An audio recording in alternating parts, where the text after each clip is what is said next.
Oh, we'll take the next question. We'll get to this other part of this in a minute. But yeah, you want to take the next question, Brose?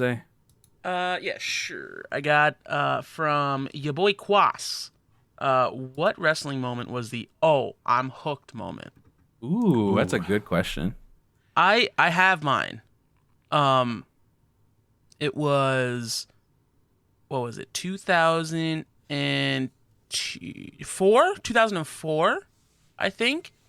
I had been watching, like as a child, and like it's I was like 10 years old, and I watched Kurt Angle versus Brock Lesnar on SmackDown in a 60-minute Iron Man match. Oh, is that when the ring broke?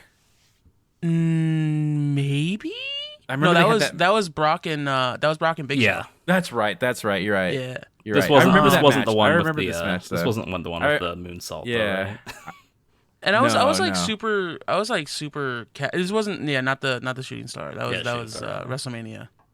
Um, yeah, I was a super casual fan at that point. But then when I watched that match, I started to care about wrestling like a Mhm.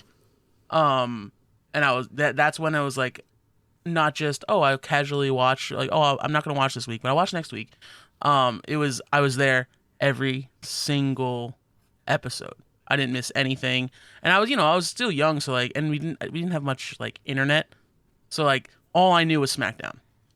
SmackDown was where I was at. So that right there is when I got hooked on wrestling in general, and yeah, it was what a fucking match too. Yeah, that match was awesome. I do remember it now. Yeah, they had a great chemistry. They had Yeah. great Oh matches. yeah, Even that oh yeah. WrestleMania match with the famous botch was so good. It was an incredible match, Yeah. and like people only remember the botch. Hmm. What about you, EOD? What's your? So for mine, I think it's actually probably something a little bit more recent, which is I can't remember which number it was, but it was one of the Okada Omega matches actually.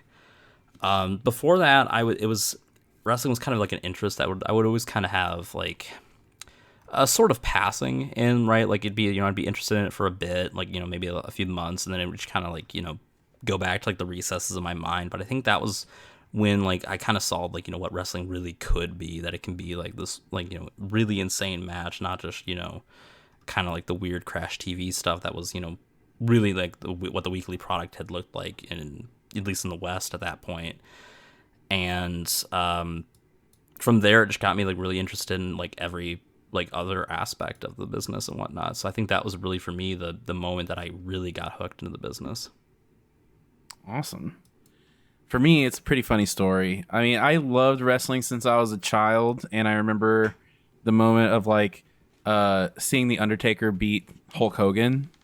I thought that was freaking crazy, and like because even before you're a wrestling fan, you know who Hulk Hogan is, and he's kind of like the invincible guy. So I saw the Undertaker beat Hulk Hogan, and I was like, "What? That's crazy!" And I was just a child, but what really hooked me, that made me a Smarky fan, was one day like I had this friend that was also a wrestling fan, and he was already a Smark, and he brought this wrestling magazine to school. He's like, "Hey, you should take this home and read it." And I was like, "Oh, really? I can borrow this?" He's like, "Yeah." And it was it was a wrestling magazine, and it was really thick, and it talked about the business in a way I'd never seen wrestling be talked about before.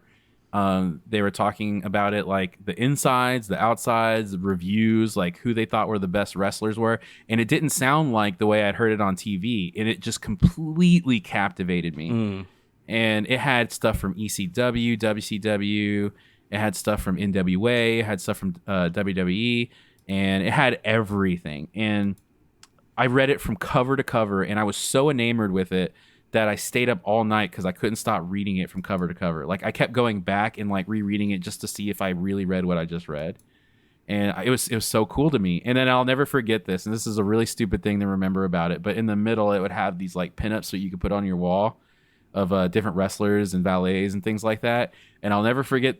I don't remember anybody else that was on those pinups except for one. And it was Shane Douglas.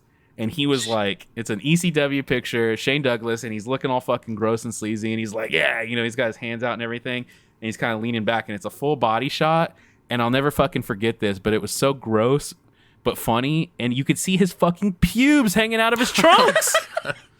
Like leaking out of his fucking trunks. Oh no. And that's it's something I remember about the night I got hooked on wrestling. But I read it so much, and I didn't get any sleep that it made me sick, and I was sick the next day. I couldn't go to school, so I kept like reading the wrestling, and I wanted to go. All I wanted to do was go to the store and buy another wrestling magazine. So that was the oh shit moment where it really fucking hooked me in the way it did. We got lots more questions. We got time too. Let's go on to another question.